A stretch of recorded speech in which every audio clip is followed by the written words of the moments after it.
Welcome to the panel, where smart founders discuss the realities of building better products and a better life. I'm Justin Jackson, the co-founder of Transistor.fm. And I'm Brian Castle. I created Instrumental Components, which just launched. And that's what we get into in this episode. Yeah, Brian launched it, and well, it's a rolling launch. You'll hear about it. Has his first customers, and so we just talk through that whole experience. Yeah, this was a good one. I mean, hopefully we touched on everything that listeners might be curious about. I really enjoyed the first half where we were talking a little bit more high level about how we trust our gut and use outside advice and got into that stuff. But then we actually got into like the nitty gritty of like settling on a price and how we think about competitors and getting those first customers in the door and all of that. So yeah, this is good. And what I really enjoyed about the last update episode is how much responses we got. We got a lot of emails. We got some comments on Blue Sky in different places. So this episode here, whether you DM Brian or DM me or send us an email, we'd love to hear your thoughts. Pause the episode every time you want to say something and just shoot us a note. All the links for that are in the show notes. You can even record something via Clarity Flow and then leave us a message that way. Yeah, but for sure. Yeah, as you're listening to this, think about what kind of response you have, and then send that to us. Yeah, always good to hear. That's one of the classic things with podcasting. I mean, you know, I did it with Jordan for years, and we would like never hear from our listeners, but we know that they're listening every single week. Yeah, it's huge to hear from listeners. It gives us signals on what we should talk about more, what kind of topics we should cover. So always helpful. Yeah. All right, well, let's get into this.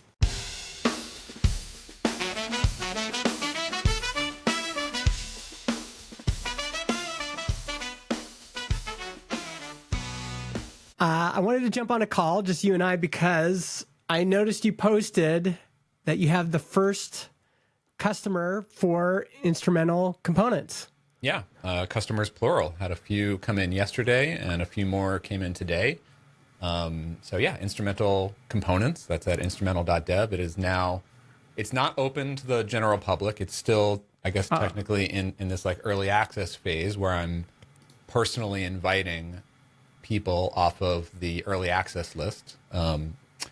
So as of today, I have about like somewhere around like 800 people on that list it's been growing for like the last several months. I think since late last year.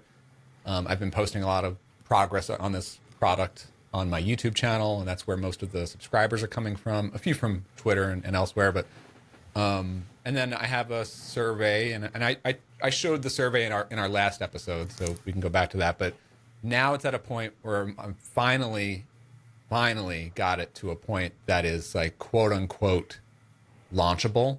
Yeah. And I was able to, and so my plan right now is to personally invite small batches of people off of that list. So like yesterday I only sent like 5 invites to like the 5 most eager people to buy. Like these are the people who not only filled out the survey and everything, they sent me multiple emails like, is it ready yet? Is it ready yet? And so they came in first. Yeah. And then today is day 2. And I sent another batch of like 20 more invites. And these are the people who wrote like based on their survey responses, they're like the most interested. Right. Yeah. So like something like 4 out of the 5 yesterday bought, and then like another, I don't know, 3 or 4 bought this morning. Okay. So, that's where it's at. The thing that's on my mind, and so like my plan is to like send more batches every couple of days, and then just in the next few weeks, I'll open it up to the general public. But these early batches get like a 40% discount on the pricing and everything. And so, what I want to get into all of this. Like, I want to hear how you're feeling about it. What's on your mind? I definitely feel good having some first paying customers. I always have the mentality. It seems kind of irrational at this point, but it's very real. I'm not just bullshitting here. Like when I'm building a new product, I firmly believe like this is going to have 0 customers. Like nobody's actually going to buy this, you know? That's just to like trick yourself into feeling like, okay, it's okay no matter what happens, or I don't know what that is. I know it sounds like I'm BSing here, but I like actually like I'm actually surprised when someone like when I see the Stripe notification. Yeah. But you know, I've literally felt that way before every single product that I've ever launched, and I think 99% of the time I was proved wrong. Like there were at least some paying customers for it. So that's the case here. So that's good to see. But the main thing that I'm just feeling relieved at this point is that I reached some form of a finish line. Yeah. There's still, you know, I still have a lot more work to do. But just getting it to a point where I felt comfortable enough to actually invite someone to come pay for this. Maybe I hold a pretty high standard, but I think a lot of people do. I mean, I pulled really, really late nights, multiple nights a week for the last two weeks, which is not normal for me anymore. It used to be when I was younger. Yeah. I don't pull these kind of work days and nights like I used to, but I did. Another thing that I did this time was about 3 weeks ago, like in late April, in one of my newsletters and on Twitter, I was like, May 7th, that's the day. Okay. I was like 2 weeks out from that at the time. And I was like, May 7th is the day that I will start to invite paying customers. And that was just a tactic to force myself to like, and I knew that I really didn't believe that I could even make the May 7 deadline. And it turns out I actually didn't. Yeah. I actually didn't get those first invites out until like May 13th or something like that, or 12th. Yeah. Because I just couldn't get it there by that date. But just saying the date like really lit the fire. Like I said it publicly. I announced it to thousands of people. I have to be a person who ships, and that's what happened. Yeah. Yeah. I mean, this is a really tough one too. Like just to get it technically ready. Different than a SaaS. Yeah. Like if this were just purely a SaaS, SaaSes are not easy to launch either. No. But there's a lot of extra complexity with selling like a Rails components library product. Especially the fact that it's downloadable, that it has to be buttoned up technically. Yeah. It's like shipping a CD-ROM. Yeah. you gotta make sure that it's people are going to be downloading that version. So exactly, there's versions. Like that's a really tricky thing that I'm dealing with right now. Like already on day 2, I have to push out some fixes to some stuff. Yeah. And I have to figure out like what's the process for people to receive updates, you know? Yeah. Another really big technical challenge, it turned out to be a lot more challenging than I expected to be, was like figuring out a licensing system. Like the technical, like issuing licenses and validating licenses when they download and install the Rails gem. Yeah. It's a private gem. It's not a public gem. Did you hear private GitHub repo giving access, revoking access? Like, yeah, there's the whatever, like the bootstrapper mentality or is everyone's like, oh, just do things manually. You can manually add people. You can manually hand it to them and then revoke it later. Like, I'm at a point now where like, no, I want to build it so that it's mostly finished so that I can get this out. And I don't want to just build a whole long to-do list for myself to do after launch, because I know I'm going to have other to-dos like delivering on the feedback that I get from paying customers or doing marketing stuff, right? Yeah. I don't want to like add all these tasks for myself that like, oh, I got to button up that because it's a thing that I have to do manually, or I have to button up that because it's a thing I have to do manually. Like, no, I want to make sure that people can buy it, get a license, and that's all taken care of so that I can actually work on like delivering features and marketing the thing, you know? Yeah. Did you ever listen to Caleb Porzio go through all that licensing discussion about how he was going to deliver it? I didn't catch all the details. I listened to some of those when he was launching Flux. Yeah. And yeah, a lot of those same questions ran through my mind. I think that I have a little bit of a more of an Ian Landsman-esque approach to pricing and philosophy on that stuff. Like I'm not doing like a free version. I am charging per year, not unlimited forever. So yeah, I have a team license and a solo license. Like we can get into all those stuff. So anyway, Yeah. where do you want to go? I mean, there's so many questions. I mean, you had mentioned briefly, and you just kind of outlined it there, but how does it feel to be launching all of that as a solo person? Because that just seems like a lot. I've always struggled with the underestimating how long things will take me to ship. I've always had that problem. I still have that problem today. Yeah. And this project, that problem really came to light in a big way. It's just like a total, I don't know what it is, but I just cannot predict the number of hours in a day. For some reason, so like in those so I announced in late April, like, hey, May 7th is going to be the day. So I was like 2 weeks out from that due date. Yeah. And on my to-do list between when I announced that and when it would be shippable, there's a lot of stuff in the product itself that I still needed to finish. It was like half broken. I needed to figure out that whole licensing situation, which I had no idea technically how to even build that. I was just trusting that like between me and AI and Cursor, we're going to figure it out pretty quickly. Yeah. I thought that would be like a 1 day or 2 day project. That was a 2-week project. Yes. And then like updating the marketing site, which again, that's one of those things, like I had a good enough marketing site. But once I started tweaking around the edges, I was like, ooh, actually, I kind of want to rewrite the whole homepage, So, wow. So I did that, and then and then documentation, which is like really only half done, and that is one of those things that's like very MVP. It's like a Notion doc at this point that customers get. Eventually, I'll have like a legit docs site. Yeah.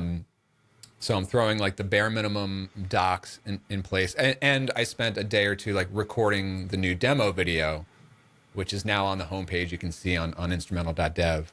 Okay. Yeah. I recorded that yesterday. And I feel like those were like the essential pieces that I needed to have in order to ship. Yeah. And to get those things finally all buttoned up, it took me like 3 weeks, and I thought I could do it in like under 2 weeks. Yeah. But it's a lot. Yeah. I mean, I have other projects going on too, like that, and that what I just described is like my 80% plus of my focus. Yeah. I'm managing one consulting project where it's very light. I have another developer who's running that. I just sort of check in once a week. And then Clarity Flow, we're actually building and shipping a lot of new features there. So my developer is doing that stuff, and I check it once or twice a week. Yeah. And my customer support is no longer here on Clarity Flow, so I'm doing the support. Oh, dang. So like I have, and it's not a ton, but it's a few emails a day or two that I'll let them sit there for 12 hours maybe, but I still have to get to them. And that's going to take mental energy and pull me away from the main project. And I mean, launching is a ton of work. What that results in is like normally I'm working like 7-8 hour days. In that 3 week period, I was doing 10, 12, 14 hour days. Really pushing it. Yeah. I mean, it is a lot. Yeah.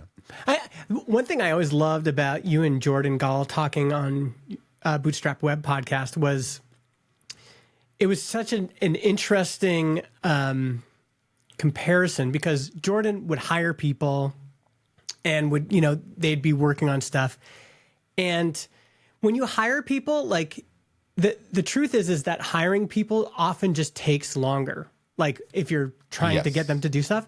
And so it was always this interesting comparison, because like Brian can build a whole homepage in a day, and get it out. But a normal company, even a small company, like a homepage redesign is it's a huge project. Yeah. A huge project. Yeah. And that's true. It's interesting you bring that up. I think this has also come up in our discussions in our community, you especially with like AI. And Yeah. What is AI actually replacing? Is it replacing people? Is it not? So my you've made the point somewhere about how like, yeah, you can do stuff with AI, but there still needs a human who's like owning and managing that project. Yeah. Right? So Yeah. it still requires like a body and a seat. Yeah.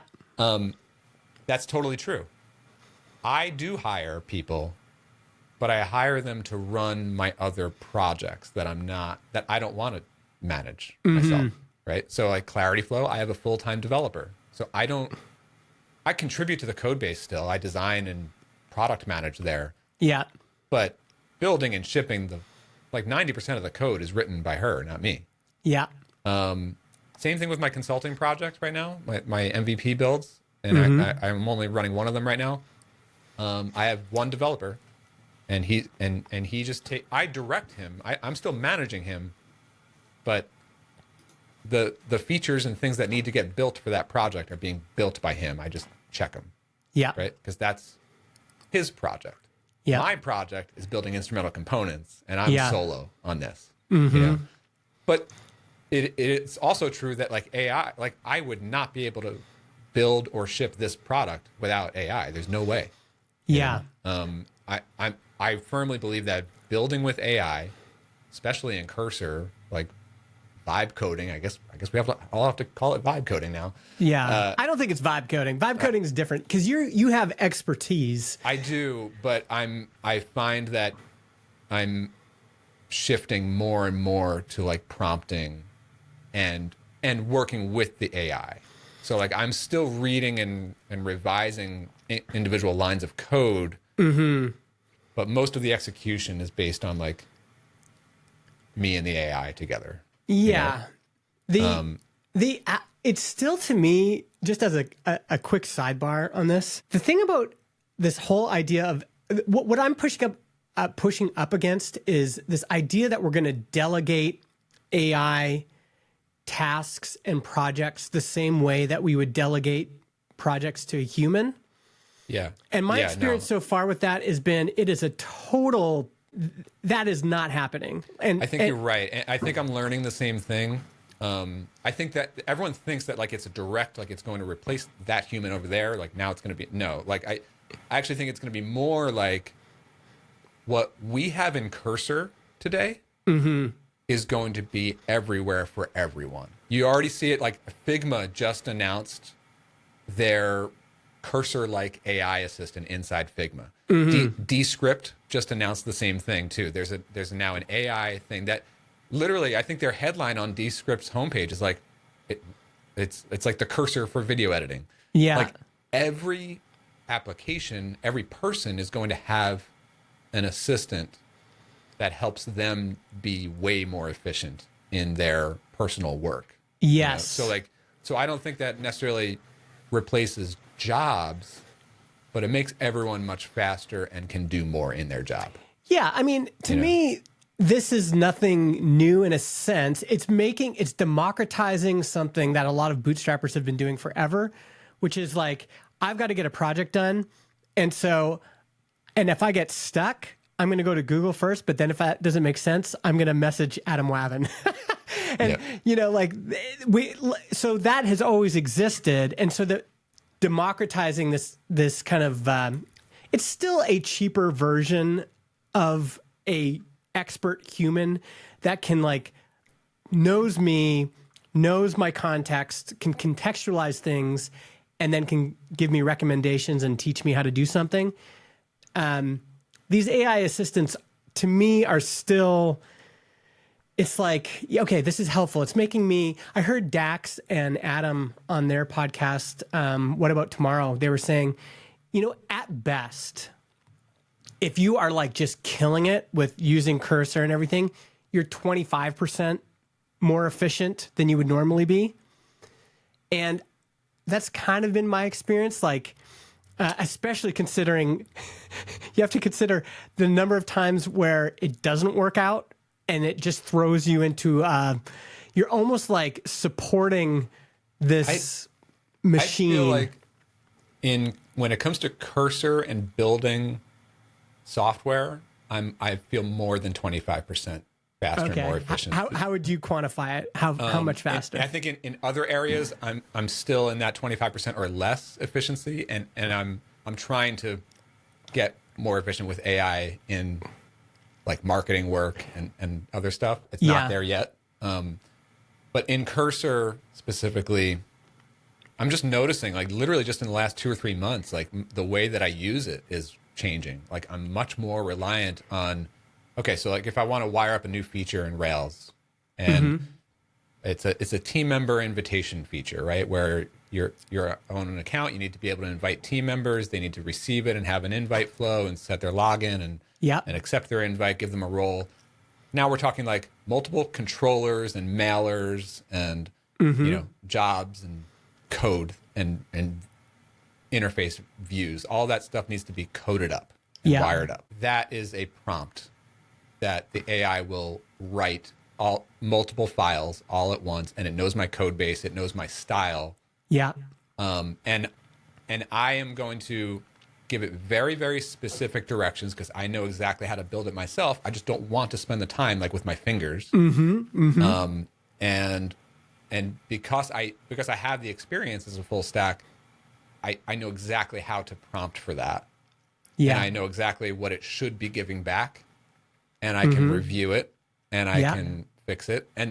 So that's way more efficient. And then the other huge one is bug fixing. Every single error, every single bug.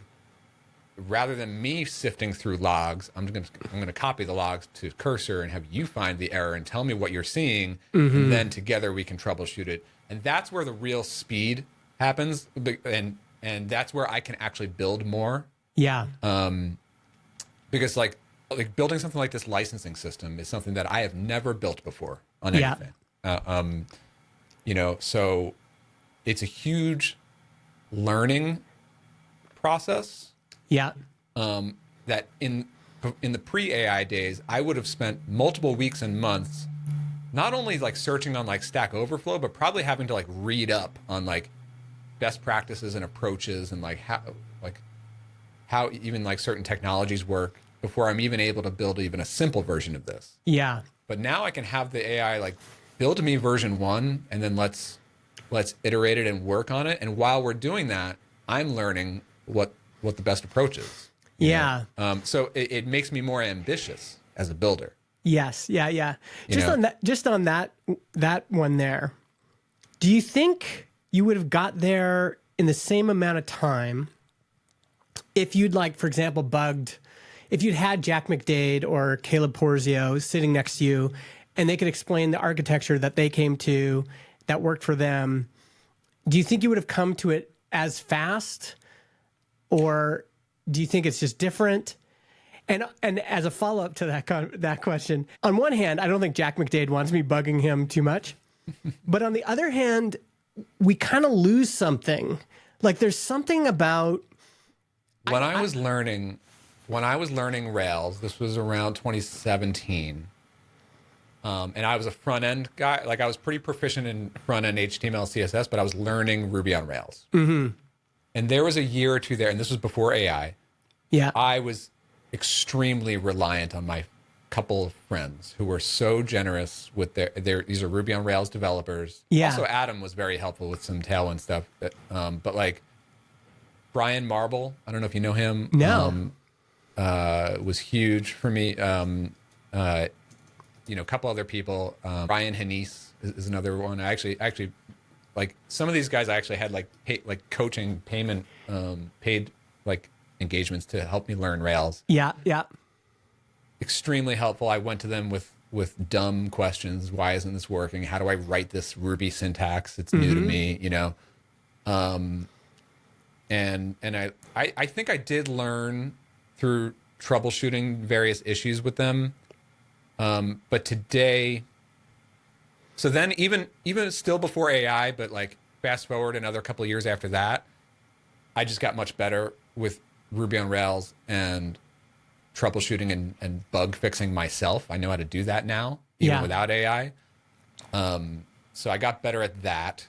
But now with AI, like it's just so much more efficient. Like just on my eyes, Like, Yes. And, like I literally just don't want to read through logs. Yeah. I just wonder if we're going to lose something with, like, I kind of love it when any of these people message me in Telegram and say, hey, I got this little thing I'm working through. I need your opinion or whatever. See, we are different, man. I feel so incredibly bad when I message like if I message Adam or someone, like it was probably like a week of me banging my head against the desk. Like, I really don't want to bother Adam with this. I don't want to bother whoever it is with this. Like, it's because it would be, I feel like it's going to be so disruptive for them to dive into my bug fixing scenario. Yeah. I just don't want to do that. That's for sure. Like, I know for sure I have bugged people too much. But on the other hand, we do. I also think it's a problem with me. Like, I have a hard time like asking for help. Yeah, yeah, and I mean, I think that's that. I know other folks that are like that too. But there is something about the sharing of problems amongst humans and the investment of, if a friend is working through something, yeah, they could go to Claude or whatever. And this has to do with coding stuff too. Like, it would be way more efficient for me if I have a coding question to go to Cursor or whatever. But there's something about reaching out to another human, and then they get a little bit invested in your thing, and they're thinking about the human side of all those questions.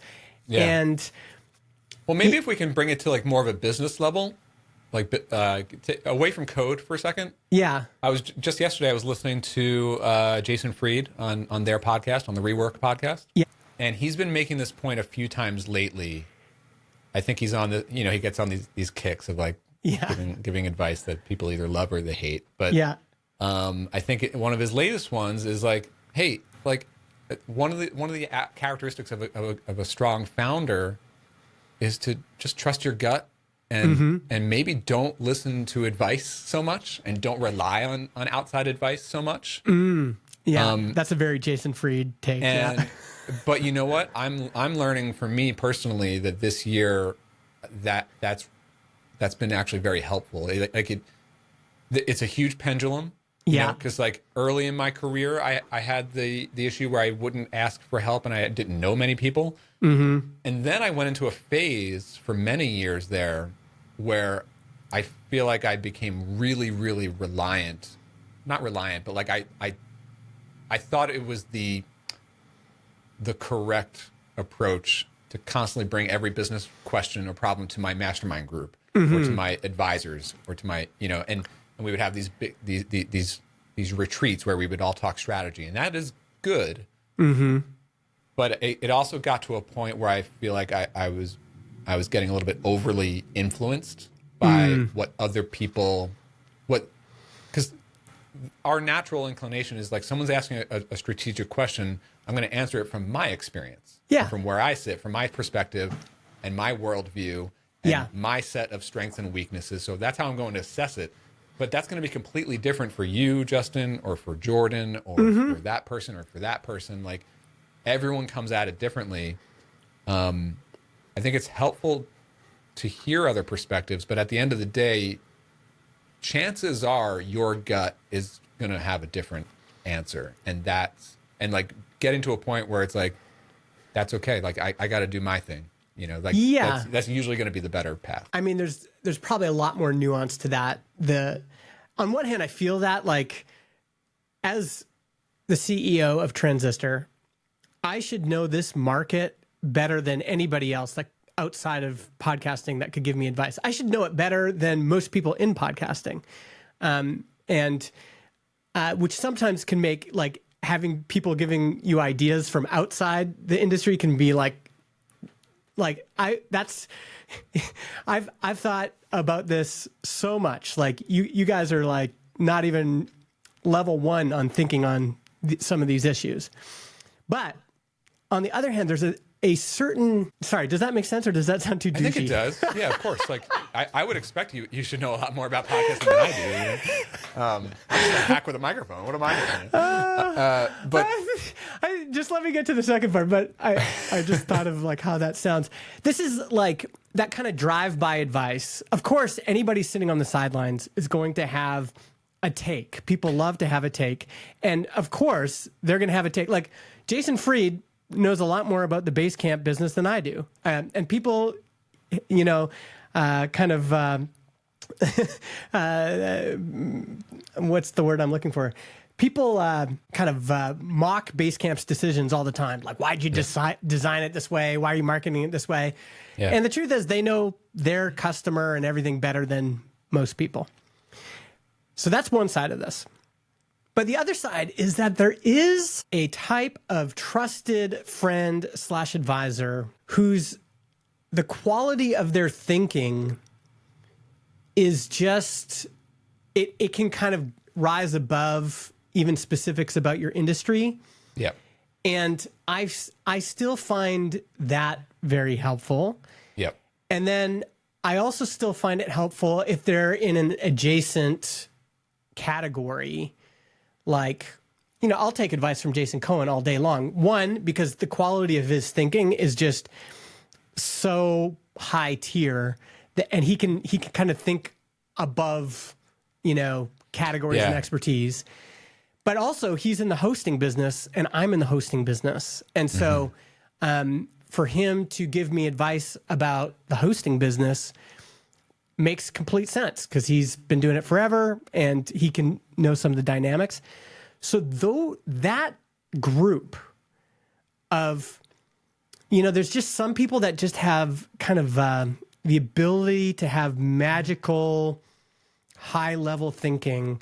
Derek Sivers is like this. They can think outside of boxes and challenge your thinking. Yeah. And yeah, I mean, I think there absolutely are. Those are people I love to follow and listen to and be influenced by as well. I also consider Jason Fried to be like, whether you like it or not, like they are generous enough to share their worldview publicly. But yes, also like, but I'm also talking about like close friends and advisors in private situations, like mastermind groups, people that you've known for like years, and you go deep, and they literally know everything about your business. Mm-hmm. Even then, like you, okay, a couple weeks ago, I went to you and like 5 or 6 other close friends, and advisors with a very big strategic business career decision that I was facing. Mm-hmm.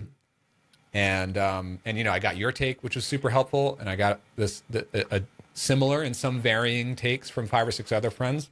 Yeah. And that was one of those situations where I was like, you know, I really could use like a gut check or like a more like a sanity check. Mm-hmm. That's how I approach those situations, right? Where it's like, I do have I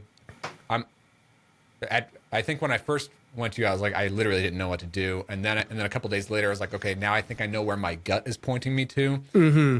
And then it was like, is that insane? Mm-hmm. Yeah. You know, and that's really what I'm going when I seek advice from other people, especially people close to me, like business friends and advisors. Then I'm usually looking for a sanity check. Like, hey, here's where I'm leaning. Yeah. Here's what. These are the factors that got me to this. Mm-hmm. Where are my blind spots on this? Like, yeah, you know, and there were a few aspects that I was blind to and it helped in that situation, but I'm not going to, I think I've learned, it took me a long time to learn this, but I've learned that it's not really helpful for me to go to someone like you or any other friend and say, what should I do? Mm-hmm. Like, make this decision for me. Like, you can't make that. Like, I can't ask you to. Like, there are so many factors at play, you know? Yeah. But the process of going and saying, just having to articulate your struggle is beneficial in of itself. Yeah.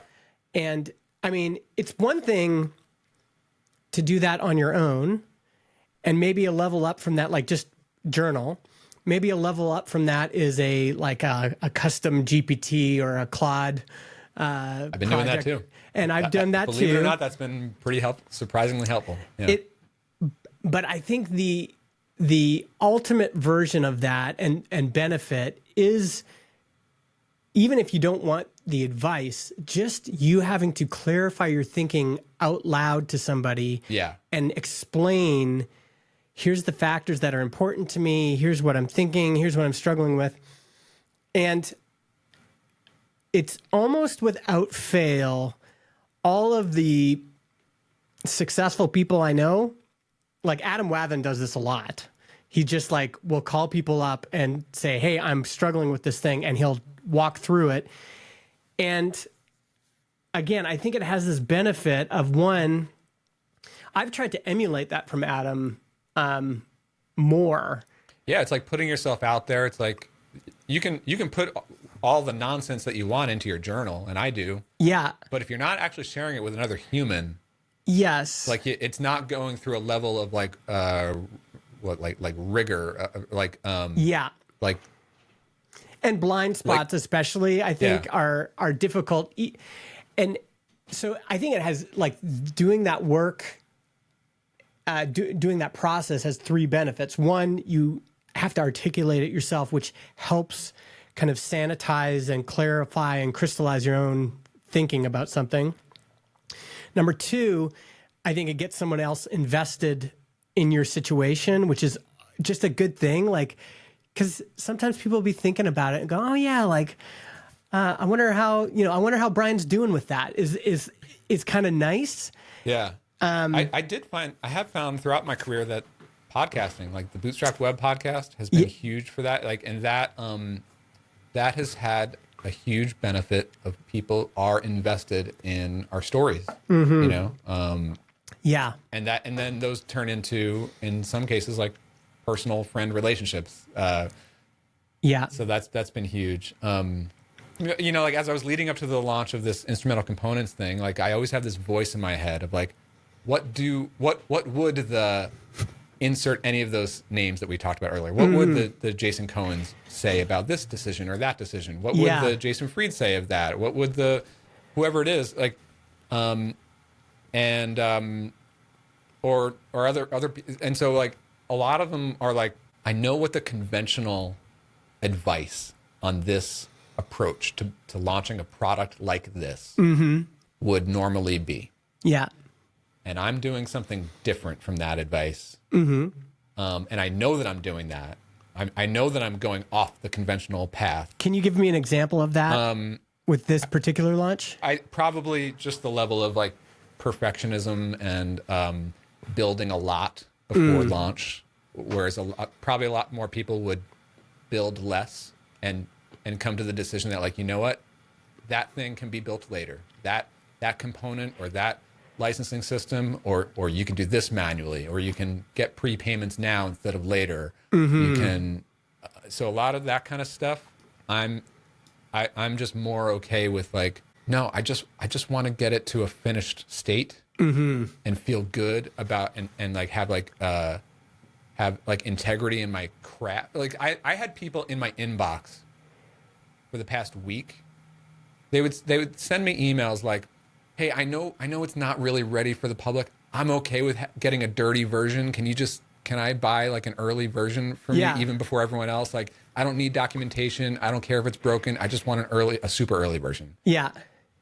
And I was like, no, like, I don't want to take your money yet. I don't want to give you a dirty version. You know, I just don't want to even, because that makes a mess. You know, like, it makes a mess for them. It's going to make a mess for me when they come to me for support. Yeah.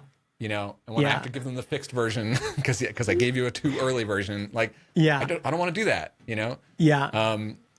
I want the billing system and the licensing system pretty much buttoned up by the time I launched, because now that I've launched, I don't want to deal with billing system bugs. I want to deal with making the product really good, what customers want, you know? Yeah. So like that's my thinking on it. And would we give a new bootstrapper that same advice? Like, I probably wouldn't. I'd probably be like, do something simpler and prove it first, you know? Yeah. So let's get back to some of that launch stuff, because I think people are like, well, so how's it going? So you you've got this list of 800 people. You sent out a batch of invites, and you got your first customer yesterday. And now you sent out another batch of 20. Why are you doing the batches, by the way? Why not just like launch it? I'm going to make them bigger and bigger as I go. So yesterday, I think I sent 5 invites. Today, I sent 20. Because it's only 2 days in. So already today, like there were some bugs that had to be kind of like hot fixed. Yeah. Also in the checkout flow, like one guy was using Amazon Pay instead of like a regular credit card. I had to make sure that was working. So I want to make sure like like it's a very technical product. So I have to like make sure that my selling and licensing system actually works, and also the system for them to like get the version of the gem and get that installed. That's a very technical flow that I've made it very easy, but it has to work. And then the gem itself, when they install it in their Rails app, like that has to work. And so there were some bugs. Like I didn't want to send it to 800 people and have like a couple hundred of them report the same bug, you know? Yeah. So that's been helpful. It's been encouraging that like for the most part, it's been pretty smooth, just a couple small things. And then also like I have very minimal documentation right now, just the absolute essentials. I still have a lot of like blank docs pages that I have to write out. Yeah. So, but I am eager to get it out. So like next week I'll probably send another 30, 40 invites. I'll make it bigger after that. And I would say like within maybe about a month, I'll get through this list and then I'll just like open it up to the public. Yeah. You know, I mean, the other benefit there too is if you there's days and for certain things, I might need to send the same email hundreds of times. And these are emails I'm sending manually, but I'll have a script that I use. Yeah. But by the 5th email, I've already changed it. It's like, oh, wait, actually, this would be better. I'm getting better responses from this approach. So it also helps you like shift your marketing too. You can see what kind of pitch is really resonating, what doesn't seem to be resonating as well. It gives you a chance to kind of step things out and try multiple things. Whereas if you do a big launch, you're kind of doing it all at once and hoping that that works. Another interesting thing to bring it into marketing a little bit and the AI stuff is, okay, so I started working on this product in late last year, 2024. Yeah. Took a little detour with some other projects that I probably shouldn't have done. Got back to it this spring, got it launched. In that 8-month span, AI accelerated a lot. The term vibe coding has accelerated. The use of Cursor has exploded. Like I don't know any developer who's not using either Cursor or Windsurf at this point. Like that shift just happened in the last 2-3 months. Yeah. You know, like in terms of like, it's almost like Cursor is basically mainstream for developers at this point. Yeah. So one of the changes, if you, I don't know if I can get like an older version of the instrumental.dev homepage. Yeah. But because I wrote the original version of it back last year when I started working on the project. Right. Here's my version 1 early access. Here's what I'm going to build. Here, I wrote the page as like, here's my vision for it. I think I was calling it I think the headline was something like Rails UI components, something or other. And that's it, right? Two shifts happened between 8 months ago and today. Number one is the AI thing, and like more people are building with AI and vibe coding and cursoring and whatever. The other thing is that it turned out the product that I built, yes, you do get UI components, but it is really more like a Rails starter kit that gives you app components. Like, yes, you're getting the buttons and the drop downs and the forms and the styling and stuff, but I'm giving you authentication. I'm giving you a commerce system. I'm giving you a Teams invite system. Like these are wired up back end and front end Rails features out of the box, right? So it is much more than what you get with like Tailwind UI, right? It's that, but made for Rails. I'm giving you stimulus controllers. I'm giving you all this different stuff, right? So I rewrote the homepage like 2 days ago to focus on, like, I changed the headline to say now it's a Rails UI components and starter kit. Yeah. You literally get both. They're sort of one and the same, and then the other thing is I'm using the term vibe coding in the marketing, which I wasn't before. So, and I think this is not just like trend riding here. Yeah. I firmly believe this. The way that I designed instrumental components is that it's a very core Rails conventional design. The components that I'm installing into your Rails project are just Rails stuff. Like, it's not using this view component thing. It's not using this other weird dependency thing over here. It's not my own like custom built system for delivering components. It's like I'm putting ERB partials into your Rails app. Yeah. I'm giving you straight ahead Tailwind CSS code and Stimulus code and Rails code. Yeah. And so the benefit that I'm communicating on the marketing site is like, whether you're vibe coding or hand coding, it's familiar. Yeah. It looks to like you already know this code well, and so do the LLMs. It's just Rails, right? So you can plug it right into your cursor project, and your cursor is going to know, like yes, you're using instrumental components, but that doesn't matter because I'm just putting more Rails code into your project, and it's not something special that LLMs don't know about. Yeah. And I mean, so like now, that's like part of the main headline now. So like in the demo video, I say it in the first 10 seconds. In near the homepage in the hero, it's mentioned. Like I think it's an important benefit, and that's a new shift. Like that wasn't a reality 8 months ago. Yeah. Yeah, I found an old version of your let's see if I can. Yeah, so this is the old version right here. Yes. Yeah. And there's no mention of AI, I don't think, in this one. I might have mentioned that I'm doing a component for AI, but not like. And this one here, the new one, whether I'm vibe coding or hand coding, that's a great line. So it's like. Yeah, I think if you go up a little bit, conventional, I think. And LLMs, yeah, you mentioned it there. Yeah. I'm not sure if you figured out who the market is for this, but the whole indie hacking community is definitely, this is all, Windsurfer versus Cursor was their issue today, and then vibe coding tools to try. And so this is like that. It's definitely. And you're right. Like I don't know that I don't know that this is technically what people think of as vibe coding. I think probably vibe coding is more like using like Lovable and Replit, and like really you don't know anything about code, so let the machines do it. Yeah. But I don't know what to call using Cursor, because it doesn't feel like I'm actually writing as much code myself as I used to. Yeah. And I am heavily using the chat in Cursor. So like, what is it? Like, is it coding with AI? Is it vibe coding? Like, I don't know. Yeah. I mean, I think it's good to like use the keyword, because like that's why I'm using it on the homepage, And you can see, depending on if you're a real vibe coder, one of the disadvantages is you might not have a good components library for Cursor or whatever to use.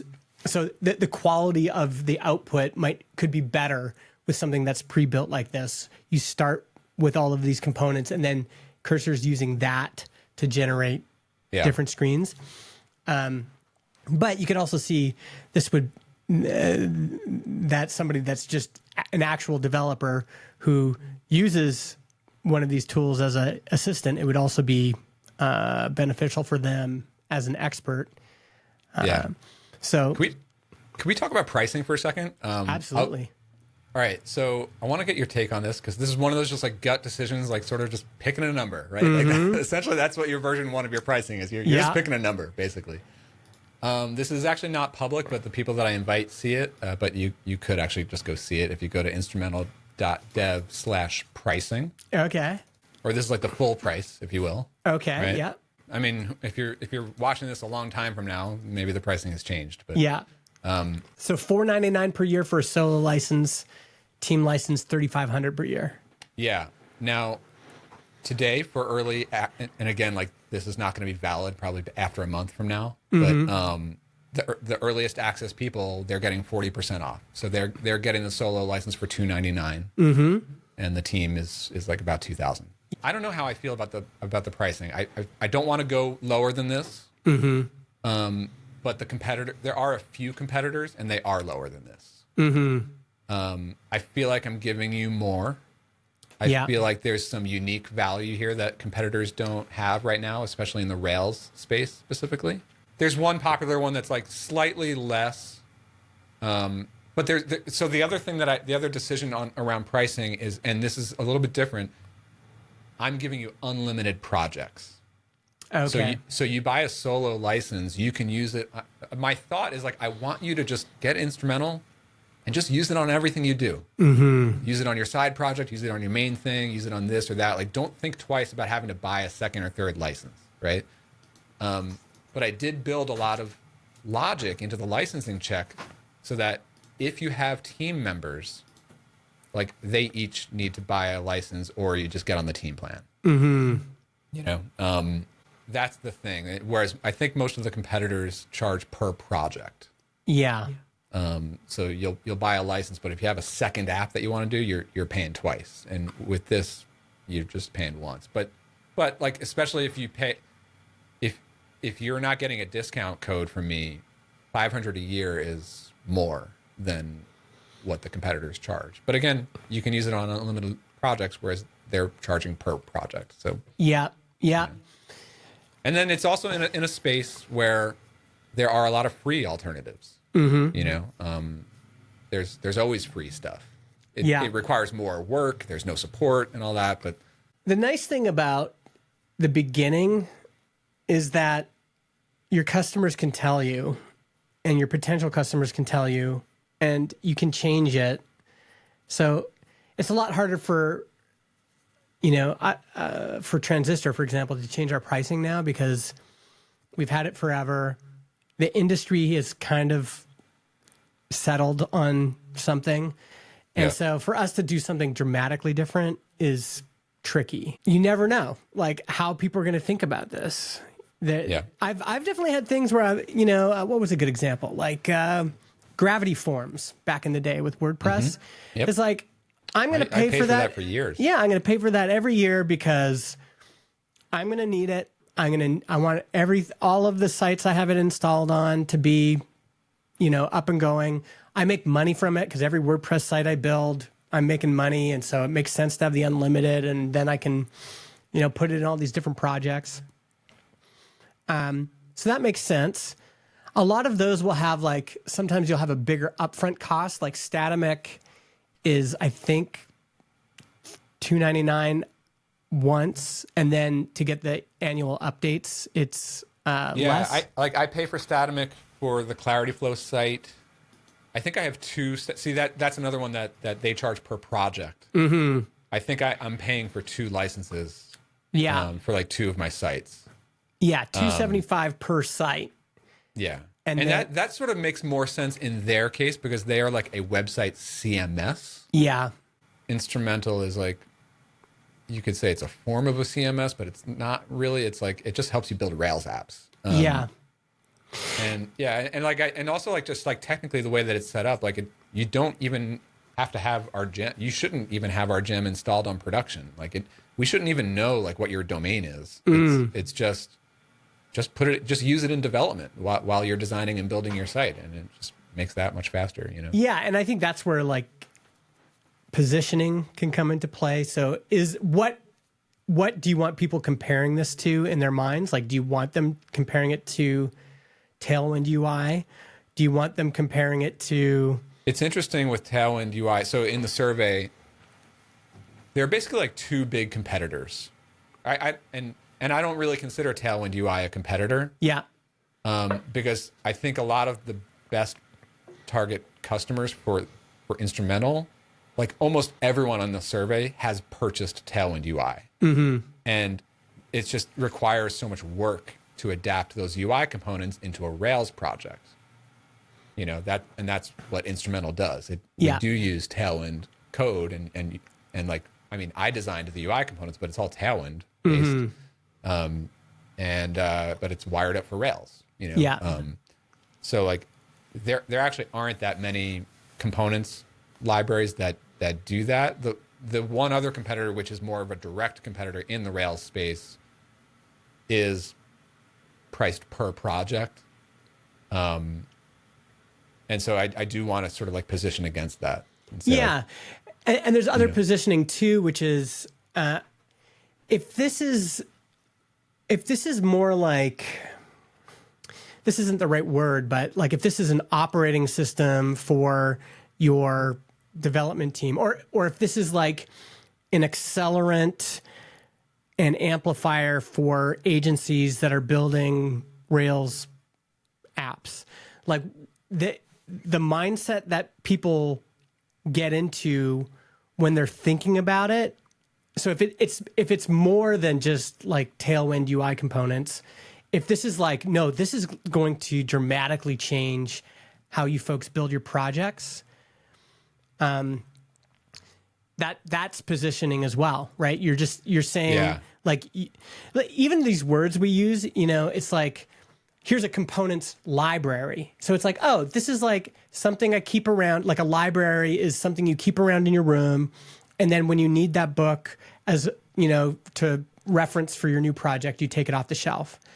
But that's a big one. It's like starting up new projects, because these emails that I get from people, especially the most eager ones to buy, they are in the mindset of like, hey, I'm about to start a new project. I would really love to use Instrumental. Can I get my hands on it? Yeah, and so Starter Kit is another. Like, it's just a good time to do it now. Yeah. It's been that this is something I don't have a good grasp on right now. Is like, who is the actual avatar, if you will, or what ICP? Yeah.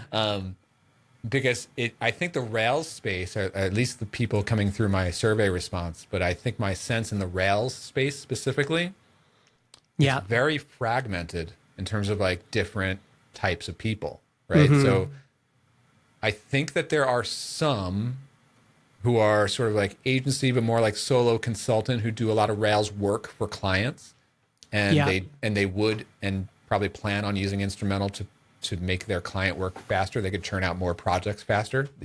Like you could certainly use it for that, and I think that's a compelling business case to make. Yeah. But I also see there are like indie hacker type like founders who want to start building a SaaS product. There's definitely a bunch of those in the list. And then there's also like Rails is weird because it's like it's been around so long, so it skews a little bit older people. People who are just more comfortable with it instead of the trendier, more newer frameworks. And these might be older folks who've just been running a Rails app for a long time, and they just want something to help them like update and improve their one Rails app that they manage and maintain. Or I see a lot. I've seen a surprising number of people who are like, I've either been, I used to be in development 10 years ago and I got out of it for whatever career decision. Now I'm coming back in and I would love to just get back into Rails. And this seems like an easy way to get back into Rails. Yeah. I've been seeing more and more of that kind of vibe, One question I have is from the customer's perspective, why should this be a subscription? Good question. Because I want money every year. No. I mean, it makes sense from your side. Yeah. I think that with an active license, you get direct customer support from me. I haven't set it up yet, but there is going to be a private community chat, like a Slack or something like that. You would get access to that. You would get revoked from that if you're not active anymore. Obviously any like updates to the components, I'll be adding lots more components. Traditional licensing model, if you have an active WordPress plugin, you're going to get the latest versions of it. If you don't have the active, then you're not going to get the latest updates. Those are the main benefits, I think. Yeah. I think that's going to be the one thing you're going to run into. Part of it is like you can, I think I say it in the FAQ a little bit, like you can purchase a license once, install it on your one project, cancel your license, and then of course everything that you've installed into your project is yours. Like Like, you don't need to keep an active license. You don't even need to keep instrumental gem installed on your project in order for your components and your app and your site to continue to work. It's yours for life, you know. But if you are building new products or building new features across several years and you plan to use instrumental for that, like, you could use an older version that you bought a few years ago, but you should probably get the updated one. Yeah. And it might be worth just seeing how, again, you'll see how things progress. It might be worth seeing how people think. Like, one common mental model, I think, is, do I need a subscription for this? And so it's interesting to think, like, oh, if it was $499 per year, $3,500 per year, and then there was another option, which is you can pay once and use it on one project, how many people would choose that option? And that might be, there is a world where that's better for business because that does so much volume, and actually leads to people upgrading, because it's like, okay, I'm just going to download for now. I'll just get started on this. And then if it's good, if it works out, and those are the key statements, like, if it's good and it works out, then I'll commit to a subscription. I don't know that I would want to go the per project route, but one thing that I probably will consider at some point, if and when it makes sense, is to, I think Statamic does this, is to have a reduced renewal payment, right? Like, yes. So you pay maybe, I don't know, like $500 the first year, and then it's like, I don't know, like it's 50% off the subsequent years. $275 includes 1 year of updates, and then it's $65 per year for updates after that. And okay, that's even lower than I thought. And if you want to be able to contact their support, you need to have, but then every major version, because they're doing versions, so every major version, they're asking you to pay again for an upgraded license. So I like the idea of, I just really like the unlimited projects benefit. Also, just as a user personally, like, there have been times with Statamic, like, and I hate this because I really like Jack, I really like the company and the product, but like, I was like spinning up a third site a couple months ago, and I wanted to use Statamic on it. I was like, oh, do I have to like buy another one, or well, this one I'm not really using so much, so now maybe I need to like transfer that license to this domain, and like, it was a whole decision process. And I would be, for instrumental, I still think that per site makes more sense for Statamic, but for instrumental, I just want it to be like, once you bought it, you're in the family. Just you use it as for everything, you know? I think that what you want to figure out is get into people's heads when they're making the decision, and what, if you have, let's say you end up you launch it and then 3 people a week are paying for it, which would be pretty awesome. But like, you're like, what you're not seeing is, are there a bunch of people considering it that just need a different entry point? And and this is stuff you can figure out later too. It's not. I do think, like I was saying earlier, how like I thought I was going to get 0 buyers for this. The other thing that always crosses my mind, and this happens with like churn with my SaaS and everything, like, I can't believe someone decided like they don't want to pay for this anymore. Like I can't believe like every single person I sent an invite to, why don't they find enough value that they want to buy it, right? But I know for sure, or people haven't verbalized it, at least not yet, but I expect they will, that the price point is going to be higher than what they expected. And there's always going to be people, especially in other countries. I know that there are some people on the list in like the Philippines and India and stuff, where it's like, maybe at some point I got to think about, location-based pricing. I know some products do that, but like, I think another thing that I'm going to be missing out on is like a list building mechanism. Right? Like right now I have an early access list, but once it's public, like there is no free trial. Like with Clarity Flow, actually, we don't even have a free trial there anymore. But like when we did, that was a big list builder, right? Like, if I, and I'm not really considering doing a free version. I don't want to do a free version of Instrumental.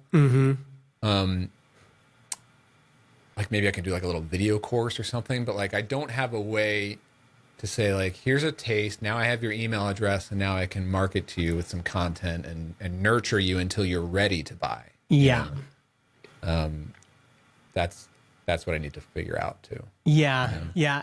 I mean, that in that sense, it is similar to Gravity Forms. Gravity Forms is $259 per year for unlimited sites, priority support. And then when you ask, is there a free version? They say, we don't have a trial version, but we do have the following resources.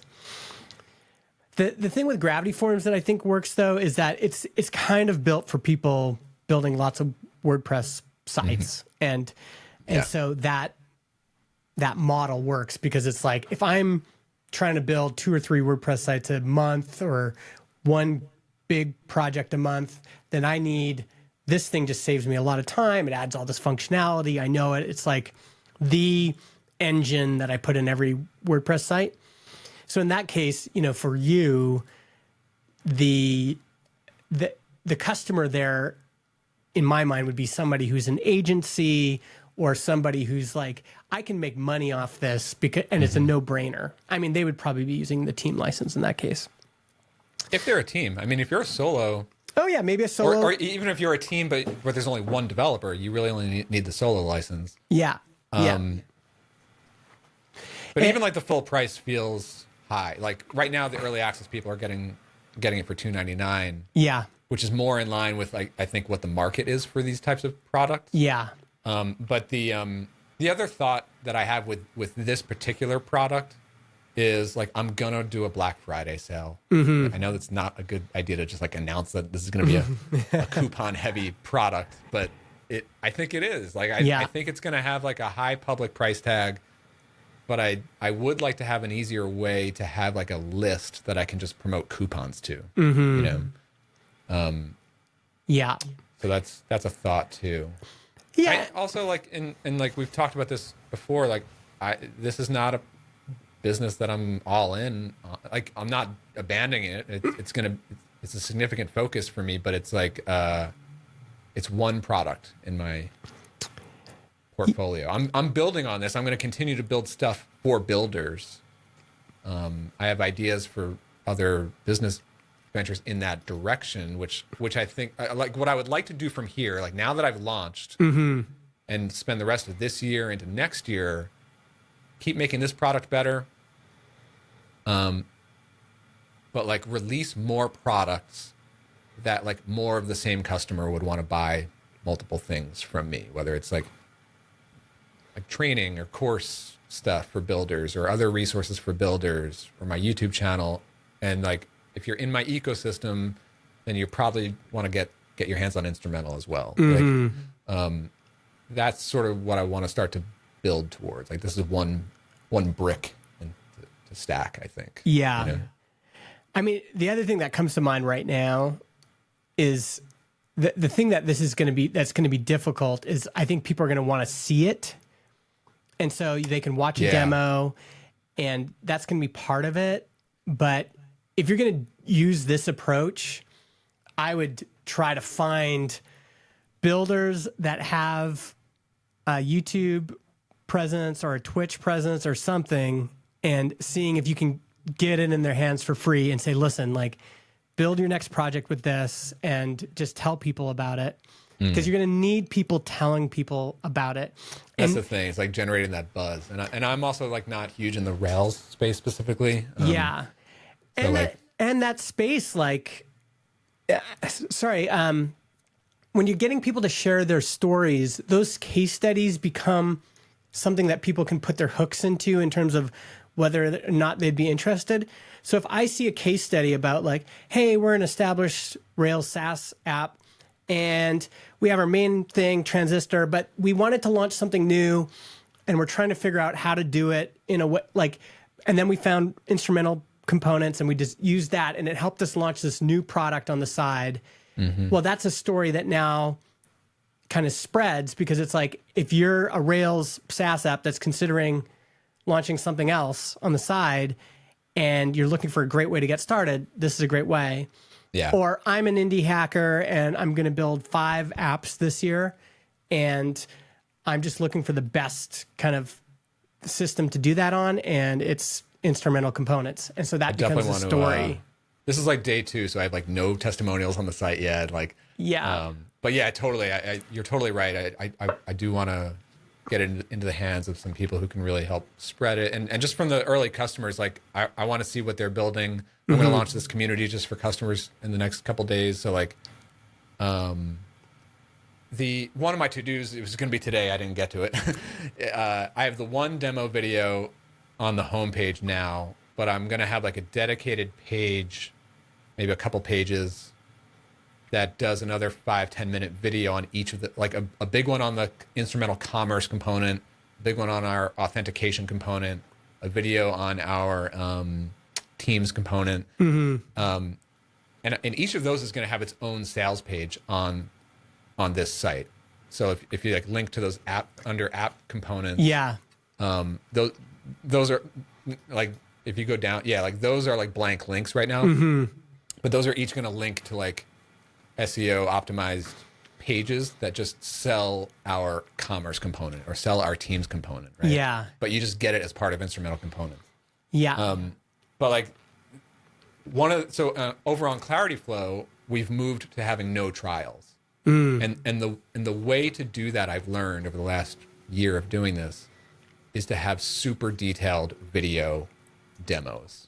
Like show everything in detail. Because if you're asking someone to pay on day 1, without a free trial, if you click on like see a demo, like you could see everything. Like there's a big demo on the top, and then if you scroll down there, you could dive into each individual feature and see everything about it. Yeah.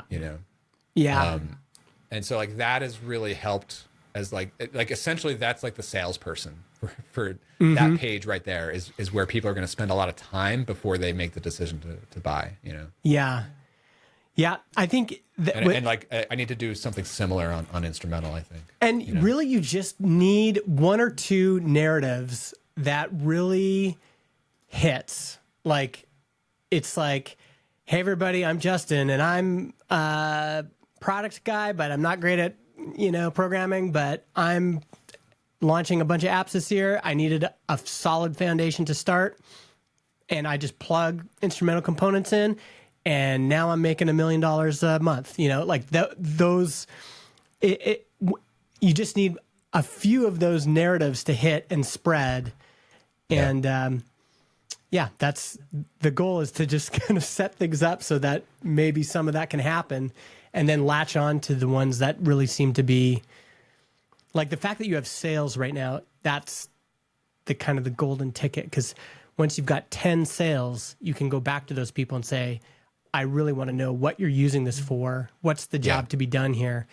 And then encouraging people to share what they're building and how they're using it on social, but then seeing which of those kind of narratives on social media and on YouTube resonates with people. Like, that's always been really tough for me. I have a canned response that I use for my invite that I send, and it says in there like at the top, it's like, hey, here's your invite, here's your link to go purchase it. It has the coupon built into the link. That's a feature of instrumental components. You can build in coupons.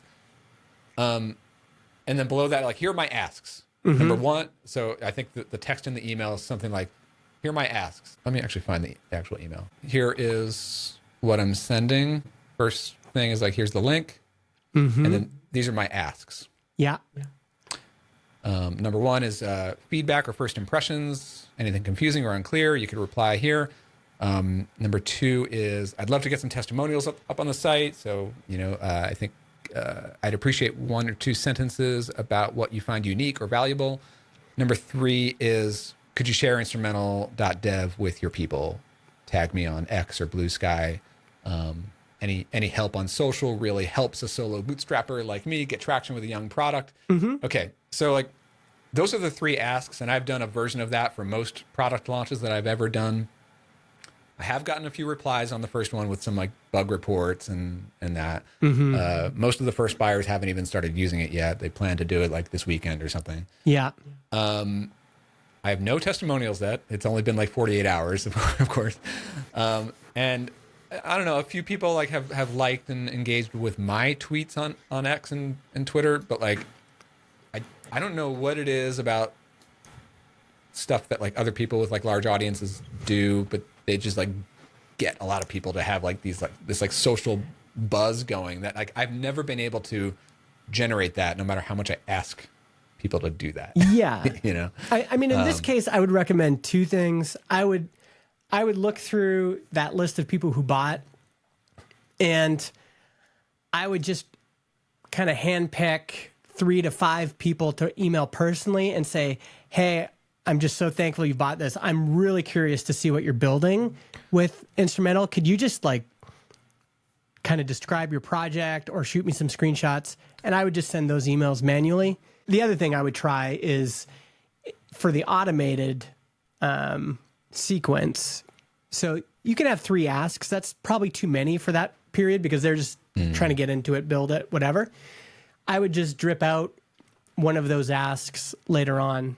yeah, And so I find often giving them an asset to kind of, so for example, hey, I hope you're enjoying Instrumental components. it's like too many asks. Like the first ask is like, could you please buy this? Yes, yeah. You know? But once they've purchased, I think you can send them a link to like a tweet and say, this tweet, I'm trying to get like more people to see this tweet. If you could you give it a like or a retweet or whatever? Yeah. And so it's just a simple, like all they have to do is go there and like or retweet or comment, and it gives them something simple to do where they don't have to compose something. They don't have to, whatever. Yeah, I do. Yeah, you're right. Like I have no automated drip sequences yet. One thing I want to lean into, especially with instrumental components, is more of like me. I'm the solo builder creator behind this. Like with Clarity Flow, it's like we are Clarity Flow. We're a company, and Yeah. you've probably never heard of Brian. You know. Yeah. Even though I show up on certain things, but it's not like so. Like with this, it's like when you buy instrumental, like you're getting like my style of designing and building a Rails app. Like that's the product, really. Yeah. Same thing with like Tailwind. Like you're buying Adam Wathan's opinions on stuff. Yeah. You know. And I want to get that through, and I don't intend to grow a huge team here. So like, I want to sort of like lean into like I am an indie solo bootstrapped creator builder on this thing. So probably so are you. Yeah. This is a product just like the small product that you're trying to build with, so whatever you can do to help us out here, like share it with your people, Yeah. I don't know. And I think, everyone who's listening right now should go and subscribe to Brian on YouTube. But that'll be the thing is like, I've said this before. What pumped me up about what Caleb Porzio is doing is just him demoing him building stuff. And I think, if you're going to do this, then it's like, hey, it's me. And today using instrumental components, I'm going to build something cool. And then just take them through the process. Because watching people build stuff gets people pumped up. It makes them want to. I bought Flux, and I'm never going to use it, honestly. Because, I should. I want to. But I bought it because I was just so hyped on like, oh, yeah, I want to build some stuff. And I just don't have time for that. I bought Jack's course that he did last year. Yeah. What was it, like the creative Radical design? Radical design. Yeah. Like I've always been such a fan of his whole approach. I was like, I gotta get his course. I went through like first 2 lessons. I was like, I still got all my money's worth just with that. Yeah. But like, just want to support it, and it's just a project that. But that's not what I'm asking for. I want people to use it. Yeah, but use I think the product, people get fired up to build stuff is how you get them to buy. And so you demoing that is like, that's the key. Yeah. And that's another thing. Like, so on the YouTube channel, like, so that last one there, Ship Fast, is the demo for instrumental. It's the same video that's on the homepage. Nice. The rest of the year, I have some ideas on like other like new content to put up on the YouTube channel. Mm-hmm. I don't think it's like up until now for the past half year, it's been all about my work on instrumental components for the most part. Like watch me build instrumental components, or a little bit about how I'm using Cursor, but like mostly I'm building instrumental components. Check it out. Mm-hmm. I think going forward, I want to be more helpful and more more educational and teaching, especially of building with AI and building in Rails with AI, building with Rails in AI and Cursor. I think instrumental components will come into that and be shown on that. But like, yeah, it's like, I don't know. I'm a little bit up in the air on like, I don't want to be like all instrumental components all the time. Mm-hmm. Anyway, that's a longer rabbit hole. Yeah. Some other day. But. Yeah, I mean, you definitely want to demo it as much as you can. You want to demonstrate. Like the thought would be like some videos would be like, hey, watch me build a CRM app. Yeah. 20 minutes. It can be instrumental components. It could be a sidebar just to say, hey, today I'm building a CRM and I'm using instrumental components. You can go check it out at instrumentalcomponents.dev. Yeah. That's, instrumental.dev. Yeah. That would be fine. But it's the demoing it. And I also think like live streaming is particularly good for this you would get. YouTube has been great. Like a large portion of that 800 subscriber list are strangers who have never listened to our podcast, never followed me on Twitter. Yeah. They found it on YouTube. And I don't even have a large audience on YouTube. Yeah. It's the algorithm. Like it's a good platform. Yeah. Well, then you got to keep doing that. You got to keep doing as much of that as you can. Yeah.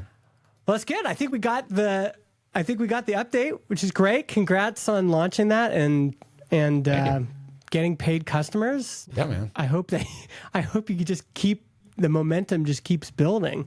I hope so too. That's the dream.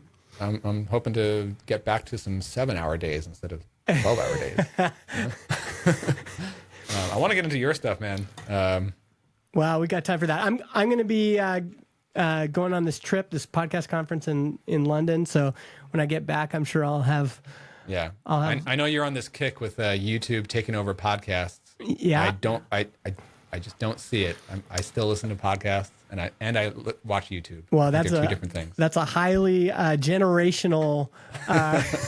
Yeah. Great. Well, we'll the next episode we will try to have some guests again. Yes, let's get back to guests. Get back to the panel format. But yeah, this has been fun to do a couple update episodes.